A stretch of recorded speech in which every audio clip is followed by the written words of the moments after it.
in the shop. I'm Clay, and I'm here with Dave Harriton of AEV, founder of AEV, and we have a special truck for you today.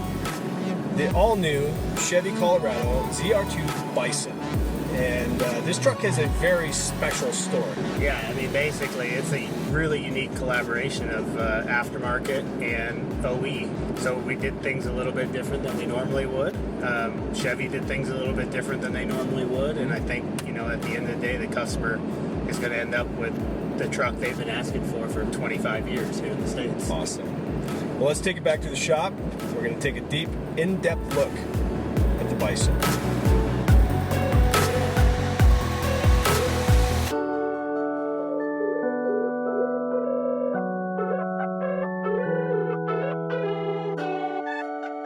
Well, with the little that I do know, just from riding with you quick and talking to you on the phone, this truck does have an incredible story. And we're going to dive in because it's not a short story either. No. There's a lot to this truck.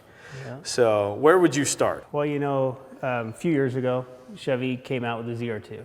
You know, one thing led to another, and eventually they approached us and said, hey, you know, would you guys like to do something here or just talk? And so we started talking with GM. To me, you know, I looked at this truck and I said, okay, it's got lockers, diesel, four-wheel drive, four-door. I mean, this is what people have been wanting forever. Yeah. And it was like, good-looking truck, and I was like, yeah, this is something we should do. Mm-hmm. We basically took this truck and set it up like, you know, we would if we were going to use this truck for real and really travel with it. And it's a great little truck to travel with.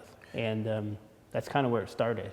This has been a several-year program where, you know, we designed the parts, we tooled the parts, engineered the parts, and then we tested the parts. Yeah. You know, for corrosion, airbags, crash, I mean, everything.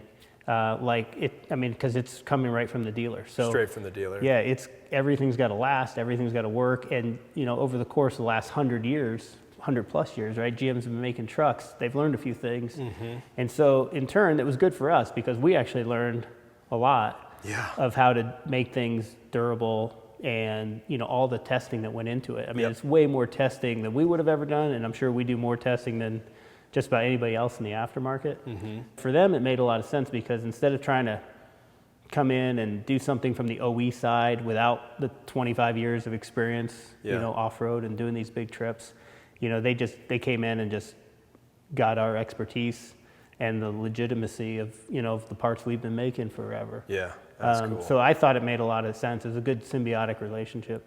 There's not a lot of the testing that goes on that I know in the other aftermarket parts. So I'm sure you modeled it, but did you do other things too? GM has technology that I didn't even know existed in terms of like the crash performance. Uh-huh. On this one, like for instance, there was at one point, an unbelted passenger's head was hitting the sun visor in a front impact because our bumper was dropping the car. Okay. And so even though, you know, seatbelts are required, we still had to test for unbelted passengers. Sure. And it was crazy to me to think that, you know, the guy's head or neck was getting too much load by hitting the sun visor because of our bumper. So we had to like change an oval to a circle hole. Wow. You know, to meet the specs. Yeah, and it was just like an unbelievable amount of stuff. You know, and that's all simulation. And then we went through 11 crash tests with this car. Wow. And, you know, they're well over $1 million a piece. And just to verify that those simulations were 100% accurate. Correct. You know, I mean, the amount of work the GM guys did is unbelievable. That's incredible. And to get the winch to package and even like roof crush with the snorkel. Mm-hmm. I mean, they literally studied everything. So it's like, I'm sure nothing like that's ever been done, you know, on the OE side or the aftermarket side. Well, cool. Well, now that it's all built and finished up, crash tested, approved, it's now about to go on for sale? Yeah, so in the next couple weeks, it'll be available at the GM dealers. Okay. And then after that, I think they're starting delivery in January. Oh, that's awesome. So let's walk through it. You want to go from the ground up? We can go from the ground up, front to back. Let's go from the front to the back. Okay, let's do that. So working from the front to the back, there's a lot more than meets the eye right here. So the bumper was interesting. I mean, it's one of the key pieces. Mm-hmm. And it was, you know, this is a truck that was designed to have a substructure unseen bumper beam and then a fascia over it. Sure.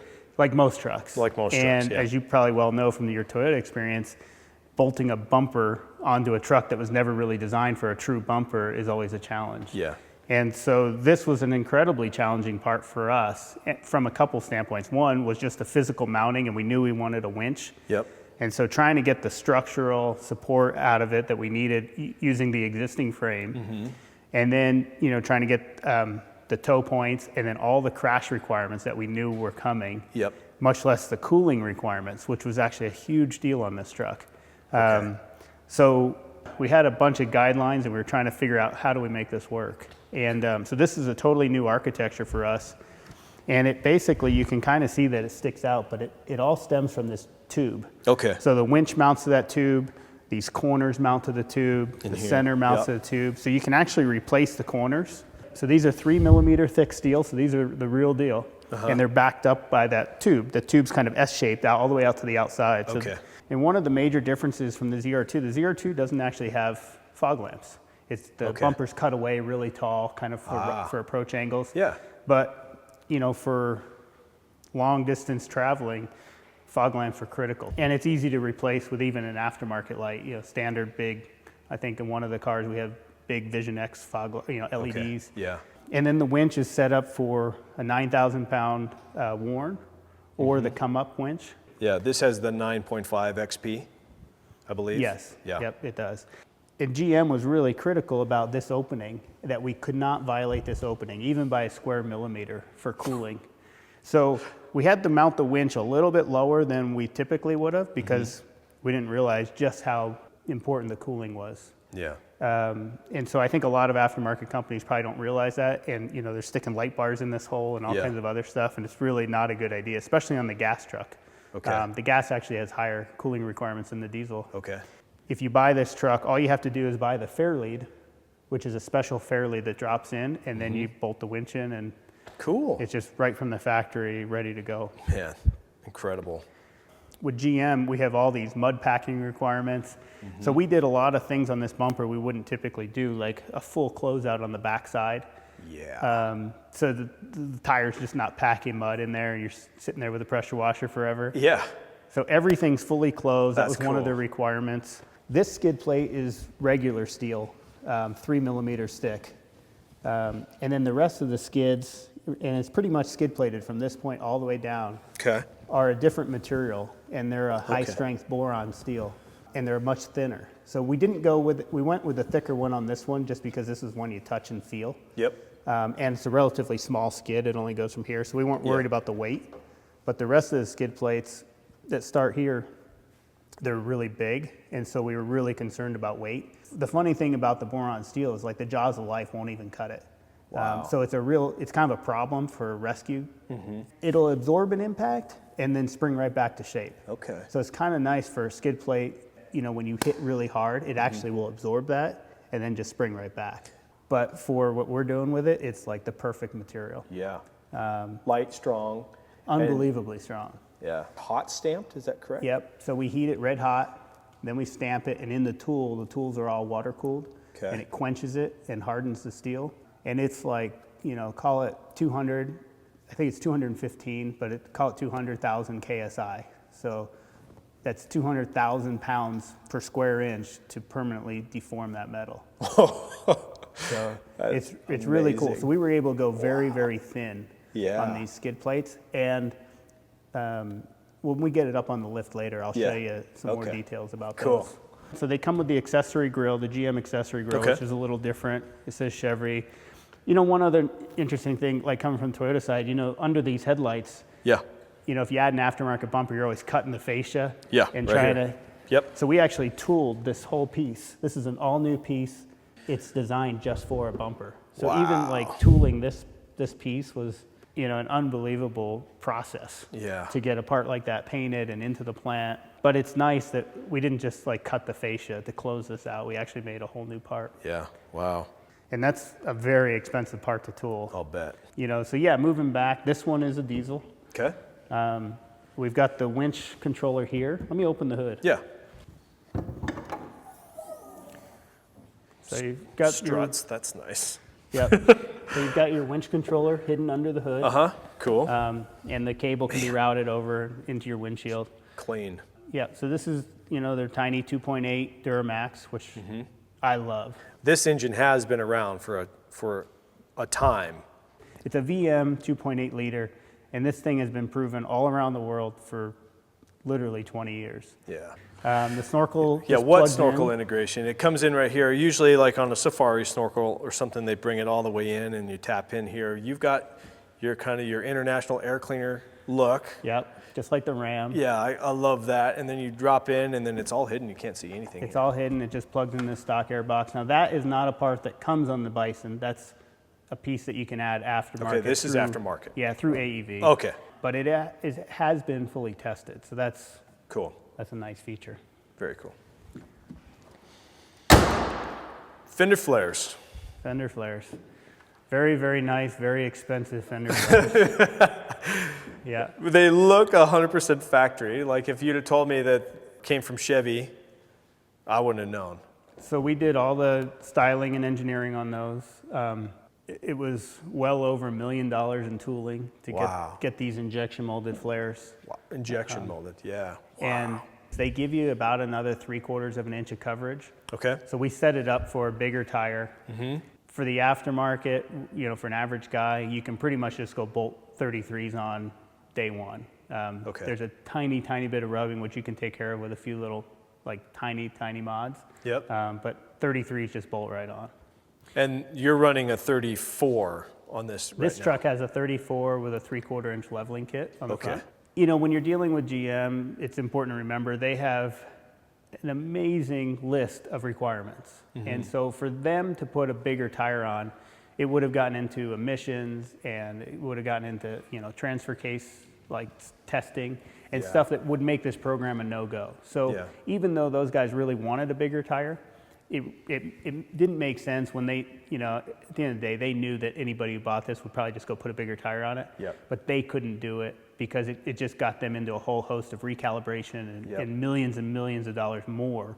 Which would just drive the price up and the timeline out. Yeah, and it wasn't going to make sense. And honestly, I've taken these trucks with the stock tires up stuff that I wouldn't have considered taking a stock independent suspension truck. Sure. Up, the 4+ trails in Moab, and they really, no problem. And I was shocked every time we've done one of these on durability testing or off-road testing. I've always been really surprised. Well, fender flares, and then your wheel. This wheel's named after a peak in Colorado. Yep, Crestone, Mount Crestone. Crestone. And this is our dual sport wheel, so you can run it as a beadlock or as a non-beadlock. Okay. And it's a really popular wheel. And now the Bison comes with another wheel that we designed that kind of looks more like our Salta wheel. It looks like a Paris to Dakar race wheel a little bit. And then, speaking of that, when you get to the suspension on this thing, the shocks on this thing are really cool. They're a spool valve shock, so it's just about impossible to overheat them. Really expensive, really, really nice shocks. So not only does this thing have the rock crawling with the dual lockers, but it's got a bit of go fast in it too. Yeah. It's actually really fun to drive, spirited. Yeah, let's take a look at the rear bumper and then let's put it on the rack so we can. Yeah, I'll show you the skids. Yeah, cool. This was unique because we reused their plastic step pad. Okay. And because that set up a lot with the license plate and the license plate lighting, they basically gave us a list of requirements and we worked together to meet those requirements. So this has the standard size shackles for this weight of truck, exposed toe loops. The tubes go around and mount back to the frame. Okay. And so they're functional. This middle section is 3mm steel. So if you take a hit, it's going to take a hit. Yeah, it'll hold up. And the other unique thing about this is you see those little squares. Yeah. That's size for like a 3-inch LED light. Oh, so you can just knock those things out and buy a little bracket from AEV and then mount like a rigid dually or that style of light right in the back. So awesome. It's got the lights and it's got a lot of protection for what it is. Cool. You use the factory tow point, so all that's rated the way it should be. As far as the hitch, hitch. it's completely left stock, which the ZR2 is a little bit derated. I think just because of the height on the suspension, so it's rated to tow 5,000 pounds. Okay. Whereas the regular Colorado's, I think, rated to tow 7,000 pounds. Makes sense though. That's a fair compromise for the lift and everything else you're getting. Well, let's get this on the rack and take a look underneath, because that's where a lot of the magic's happening on this truck. There's some neat stuff underneath. Cool. I'm already seeing some things right off the bat that I'm not used to. How these are slipped in here versus just a standard bolt, a keyhole, versus just a threaded bolt that goes through there. Yep, and that all comes from crash testing. Okay. And, you know, having to be fully compliant with all the crash testing. Okay. And you wouldn't think something like this little skid plate would actually change the dynamic that much in a crash, but it actually, especially in the high strength steel, it actually does. So everything's designed to slip and move in the event of a catastrophic crash. Okay. And it's not very thick. Right. Which is deceiving. It's deceiving because the steel itself is about 4 times as strong as traditional steel, and that means, you know, we can go half as thick and still be twice as strong. So it's a really interesting, it's perfect for skid plates. So everything under here is standard with the exception of the transmission skid. Okay. And the transmission skid, we had to go a little different route because we didn't want debris and brush building up in here as a fire hazard. Yeah. So this one's optional, available through AEV, but it's designed in such a way that the brush should be able to come out, or you should be able to easily access it. This is very unique to have your clutch right here on your winch. Yeah, it's the Warren winch handle. For the come up winch, it's actually in a different location up higher. You know, again, to meet all the GM requirements and the crash, it's not where we would normally have put it, but it works well. And it's not unlike, I mean, a lot of the ARB bumpers, you have to reach underneath and just turn the handle. Yep. Yeah, so it's not the most ideal, but it's very well protected, and it works fine. Well, it's a lot better here than having to snake your hand through something and try and twist it. This is at least ergonomic.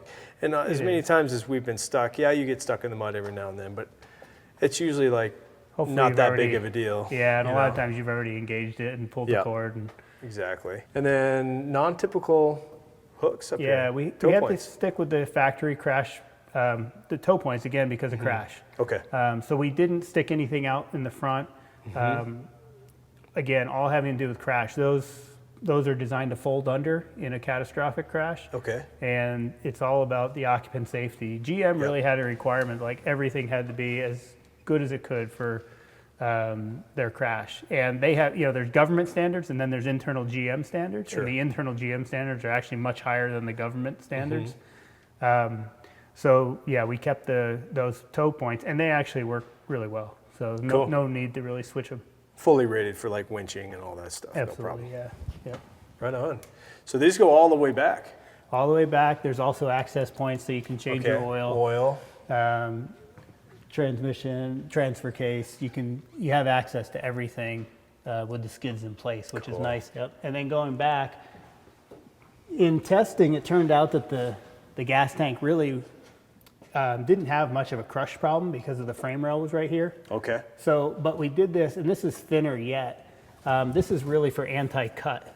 So we didn't want the fuel tank, which is this plastic, to ever get cut on something. Yeah. So this gas tank skid is really not so much to protect it because the frame's normally protecting it, but really just to prevent anything from cutting the fuel tank. Yeah.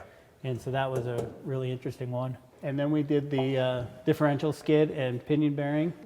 This is a great part because you can kind of look at what we've been doing for the Wranglers on this. Okay. And this is a 6-pound part, and it replaces a 22-pound part. Wow. Normally this is 1/4-inch thick steel. This we went down to 2.5 millimeters, and it's still stronger than the 1/4-inch. Wow. So that really does, you know, say something about that steel. This is the first one we stamped, so this one's like really high clearance, protects everything and allows everything to slide right off it. You know, a lot of times you're getting hung up on these corners, and with this it'll just slide right off. Oh, that's awesome. Anything else? You know, the shocks, this is a good way to look at the shocks. Oh, sure.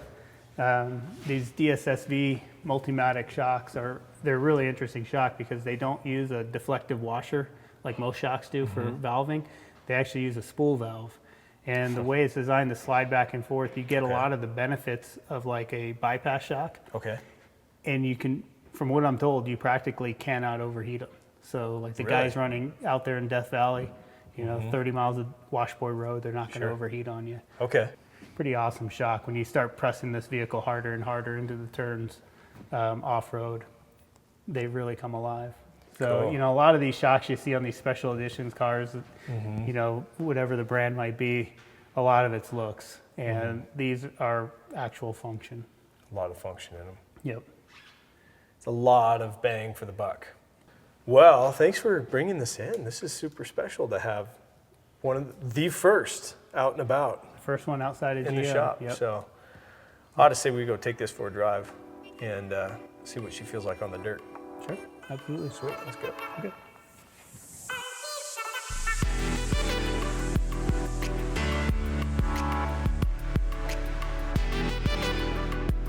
With the Colorado's diesel engine, front and rear lockers, upfitted with the new AEV front bumper, extended fender flares, raised air intake, boron skid plates, and rear bumper, all available straight from the dealer, the AEV Bison is a game changer.